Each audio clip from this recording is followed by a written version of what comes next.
میں بھی دیکھوں گی کہ وہ کس حد تک جا سکتے، اور آپ سب بھی کان کھول کر سن لیں کہ کسی کی زندگی کو عذاب بنانے والے کبھی سکھ کی زندگی نہیں گزار سکتے۔ اعمال ہوتے ہیں، ان کے نتائج پلٹ کر آتے ہیں۔ آپ سب انتظار کریں اپنی یہ کو کاٹنے کا، کیونکہ اس دنیا کا بادشاہ بہت بڑا منصف ہے۔ وہ اپنی زمین پر ظلم کہاں تک برداشت کرتا ہے باجی، اور جب وہ غصے میں آتا ہے نا تو مضبوط گھروں والی قوموں کی زمین تک الٹ دیتا ہے۔ کچھ نہیں بچتا، کوئی نہیں بچتا، اور جو وہ کر ہے اس پر تمہارا اللہ کچھ نہیں کرے گا۔ سارا عذاب ہمارے لیے رہ گیا ہے کیا؟ باہر سے آتے ہاشم نے اس کی بات پر استہزائیہ سا جھٹکا تھا۔ عمر نے نفرت سے اس کے وجود کو دیکھا۔ ہاں، میرے اللہ کا عذاب آپ ہی لوگوں کے لیے، آپ ہی جیسوں کے لیے ہاشم بھائی، اور مجھے یہ کہتے ہوئے کوئی خوف نہیں کہ آپ سب ایک ہی جیسے ہیں۔ اس ساری سازشوں کی ڈوریں آپ ہی لوگ سنبھالے ہیں تو خریدیے، ساری دنیا خرید لیں۔ لیکن وہ مسکرائی تھی، ایسی مسکراہٹ جس نے ہاشم کا چہرہ سرخ ہوا تھا۔ زمان اب تک اسے یک تک دیکھ رہے تھے، ایک دم انہیں احساس ہوا کہ ان سے واقعی زیادتی ہو گئی ہے۔ وہ چال چلتے ہیں اور اللہ چال چلتا ہے، اور اللہ بہترین چال چلنے والا ہے۔ لفظوں کا کوئی زوردار تماچا تھا تو ہاشم کے منہ پر پڑا۔ اس نے پھر نفرت اور افسوس سے اس نے ہاتھ کی پوچھ سے آنسو رگڑے اور روتی اوپر بھاگی۔ سارا لاؤنج سناٹوں میں ڈوب گیا تھا۔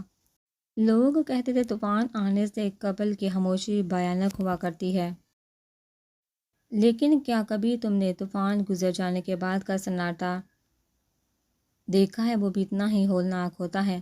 اس نے چونکہ اپنے آس پاس دیکھا، وہاں نہ وہ رسوائی تھی اور نہ وہ حقیر نظریں، سب کچھ ویسا ہی تھا، پرسکون خاموش۔ وہ سر جھٹ کر بستر سے اٹھا تو سر میں درد کی تیر سی اٹھی۔ پوری رات کی بے خوابی، پچھلی باتوں کے ڈپریشن نے جیسے اسے پھر سے تھکا دیا تھا۔ گہرا سانس لے کر وہ کمرے سے نکل اور کچن کی سمت بڑھا۔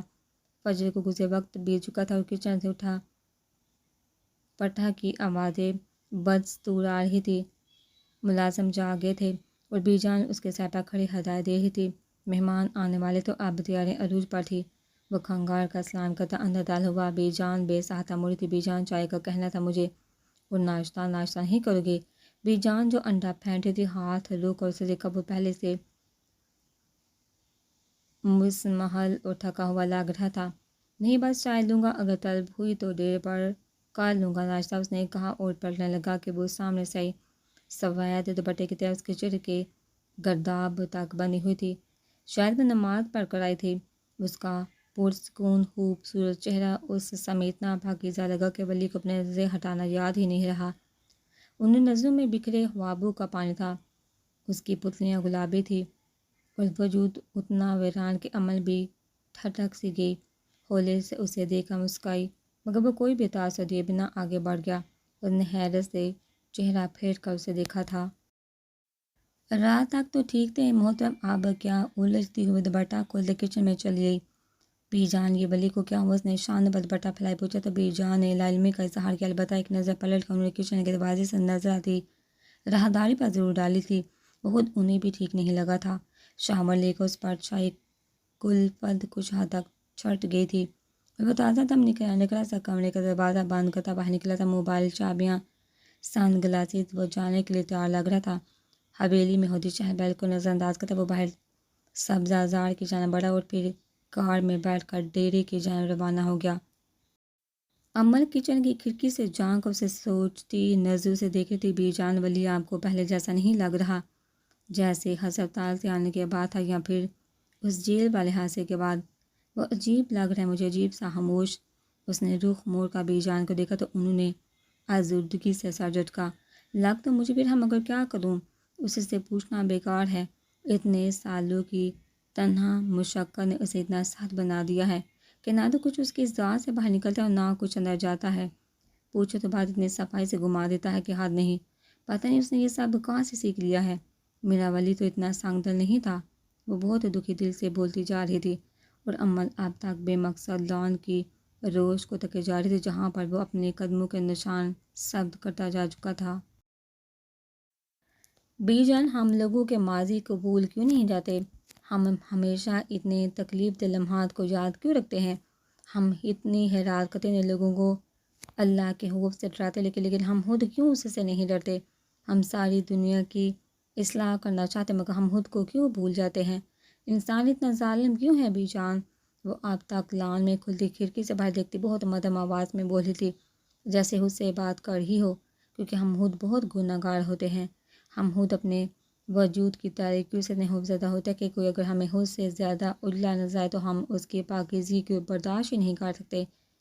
ہم زیادہ سے زیادہ لوگوں کی بدعمالیوں میں اس لیے دلچسپی رکھتے ہیں، عمل کیونکہ ہمیں ڈر ہوتا ہے کہ اگر کسی وقت ہمارے بدعمال دنیا کے سامنے آ گئے تو ہم آگے والوں پر بھی انگلیاں تان کر کہہ سکیں گے کہ تم بھی کوئی کام نہیں ہو، تم بھی ہمارے ہی جیسے ہو، اگر ہم فرشتے نہیں تو فرشتے تم بھی نہیں ہو۔ یہ تو اللہ ہوتا ہے بچے، تو انسان کی بدعمالیاں بلا دیتا ہے، اور یہ لوگ ہی ہوتے ہیں جو انسان کی بدعمالیوں کو سدا زندہ رکھتے ہیں۔ انسان کبھی نہیں بھولتے، کبھی نہیں۔ بی جان بہت زخمی دل سے گہرا سانس لے کر بولی تھی۔ اس کی آنکھوں میں نمی چمکنے لگی۔ اس کی سرخ آنکھوں کو دیکھ کر دل نہ جانے کیوں بہت بری طرح دکھ چکا تھا، دکھ جاتا تھا۔ وہ کیوں کسی سے بات نہیں کرتا بی جان؟ کیوں لوگوں کو اپنے دکھ دکھا کر ہمدردیاں نہیں سمیٹا؟ کیوں اتنا سب کچھ اپنی ذات کے اندر رکھتا ہے؟ وہ ان کی جانب گھومی تھی۔ پتہ ہے میں نے کبھی اسے روتے ہوئے نہیں دیکھا، تب بھی نہیں جب میں چھوٹی تھی۔ کوئی کیسے اتنا برداشت کر سکتا ہے بی جان؟ اور کیوں وہ بولتا نہیں، کہتا نہیں کسی سے کچھ؟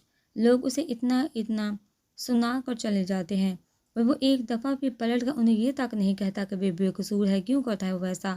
اس کا گلا بولتے بولتے رونے لگا تھا۔ بی جان نے اس کے صبیحہ چہرے پر ہاتھ پھیرا اور مسکرائی۔ وہ ولی ہے عمل، اس نے خود کو اذیت دینے کا عہد کر رکھا ہے۔ میں اسے کتنا بھی سمجھا لوں، وہ کبھی بھی خود کے ساتھ نرمی نہیں برتے گا، کبھی بھی وہ خود کو آسانی نہیں دے گا، کیونکہ وہ خود سے نفرت کرتا ہے، اور میں اس نفرت کو اس کے اندر سے چاہ کر بھی نہیں نکال پائی۔ انہوں نے تھکا سا سانس لے کر اس کا چہرہ تھپ تھپایا، پھر مڑ کر نورا اور شکیلا کو مہمانوں کی آمد اور مزید چاند ایک کاموں کی ہدایت دینے لگی۔ وہ بھی بددلی سے کچن سے باہر کی جانب بڑھ گئی۔ ناشتہ کری عمل؟ بی جان نے رکا پوچھا تھا۔ اسے اس حالت میں دیکھ کر اس کا دل ہر شے سے اچاٹ ہونے لگا تھا، اور بھوک تو بالکل ہی مر گئی تھی۔ پھر بھی اس نے حامی بھلی جی بی جان بنا دے، میں بابا کو بلانے جا رہی ہوں کہہ کر وہ سیدھا زمان کے کمرے میں چلی گئی۔ وہ حسب عادت اپنی راکنگ چیئر پر جلدی کسی کتاب کے مطالعے میں گم تھے۔ انہیں مسکرا کر دیکھتی دروازہ بند کر کے سامنے پنجو کے بل لا بیٹھی۔ انہوں نے چونک کر کتاب چہرے سے ہٹائی تھی، پھر اسے دیکھ کر نرمی سے مسکرائی۔ اتنی صبح صبح باپ کی یاد کیسے آ گئی جناب کو؟ انہوں نے کتاب بند کر کے سائڈ ٹیبل پر رکھی اور پھر اس کی جانب گھومی۔ یاد تو ان کی آتی ہے بابا جان، جو دور ہوں، جو ہر پل نگاہوں کے سامنے ہوں، انہیں یاد نہیں کیا جاتا، انہیں تو بس محبت دی جاتی ہے۔ وہ بھی انہی کی بیٹی تھی۔ نرمی سے جملے ادا کرتی ہوئی اس حنک سی دھوپ میں وہ دمک رہی تھی، لیکن میں نے تو ان لوگوں کو بھی یاد کر لیا ہے جو ہر پل میری نگاہوں کے سامنے رہے ہوں۔ وہ اسی طرح نرمی سے مسکرا رہے تھے، اور عمل وہ ایک پل کو ٹھہر گئے تھے۔ کیا مطلب یہ کہ کچھ لوگ آپ سے ظاہری طور پر قریب ہوتے ہوئے بھی ایک خاص فاصلے پر ہوتے ہیں، جس کی وجہ سے آپ ان کی روح تک نہیں پہنچ پاتے، اور جواباً انہوں نے سانس لیا، آپ انہیں یاد کرنے لگ جاتے ہو، بھلے وہ 24 گھنٹے آپ کی نظروں کے سامنے رہے ہوں۔ محبت جسمانی قربت کا نہیں، روحانی قربت کا احساس ہے۔ اللہ ہم سے بہت بلند، بہت دور ہے، ہمارے جسم کہیں فاصلے پر، مگر پھر کچھ لوگ اس کے قریب کیسے ہو جاتے ہیں؟ وہ سوال کر رہے تھے، کیونکہ وہ ظاہر نہیں باطنی طور پر اس سے جڑ جاتے ہیں۔ اس نے مکان کی انداز میں جواب دیا تھا۔ روشن سے صبح میں اس کا بوجھل دل دھلنے لگا، ہر قسم کی مایوسی سے پاک ہونے لگا بالکل۔ اور باطنی ربابت انسان کے ظاہری اعمال پر اثر انداز ہوتے ہیں، تبھی تو اس کی رضا کے سارے کام بجا لاتا ہے۔ اس بات سے دھن چھٹ گئی تھی۔ پھر تو لوگ ہماری محبت کو جج بھی نہیں کر سکتے، کیونکہ وہ تو ہمارے باطن سے واقف بھی نہیں ہوتے۔ انہیں شہد رنگ سوالیہ آنکھیں زمان پر جمائی تھی۔ انہوں نے آگے بڑھ کر اس کے سر پر ہاتھ رکھا، اور یوں ہی بچوں کی طرح خوش ہوئی تھی۔ لوگ ہمیں اس لیے تو جج کرتے ہیں میری جان کہ وہ ہمارے اندر کو نہیں جانتے ہوتے۔ اس کی مسکراہٹ یکدم غائب ہوئی۔ آپ محبت کر کے دیکھو، انسانوں سے کرو یا اللہ سے، لوگ آئیں گے آپ کو جج کرنے، اچھے برے ریمارکس دیں گے اور آگے نکل جائیں گے۔ اپنی محبت کے لیے اسٹینڈ لینا ہوتا ہے بچے، ہر حال میں، چاہے پھر محبت اللہ سے ہو یا انسان سے۔ یہ آپ کی آزمائش کیے بغیر نہیں ٹلتی۔ اس کے دل کو عجیب سا احساس گھیرنے لگا تھا، گھبراہٹ کا، خوف کا۔ آپ بھی نہ بابا، ان کتابوں نے بگاڑ رکھا ہے آپ کو، ایسی ایسی باتیں کر کے مجھے ڈرا رہے ہیں آپ۔ اس نے ہلکی سے تپائی پر ڈری کتاب کو دیکھا اور پھر مسکراتے ہوئے زمان کو۔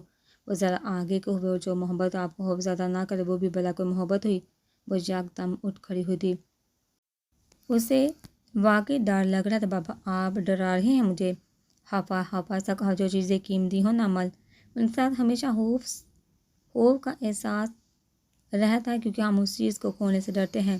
محبت بھی ایسی ہوتی ہے، یہ ہمیں اپنی جان سے بھی زیادہ عزیز ہوتی ہے، اس لیے تو ہمیں ہر پل اس سے خوف آتا ہے۔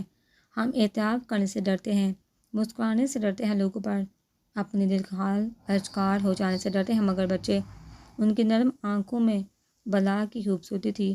یہ انہی پر وار ہوتی ہے جو ڈرتے ہیں، یہ ان کا سارا ڈر خوف نکال باہر کرتی ہے اور انسان کو اتنا بہادر اور نڈر بنا دیتی کہ پھر چاہے آپ کے خلاف ساری دنیا اکٹھی ہو جائے، آپ ان کی آنکھوں میں آنکھیں ڈال کے انہیں لڑکاتے ہو کہ اللہ کے سوا کوئی معبود نہیں۔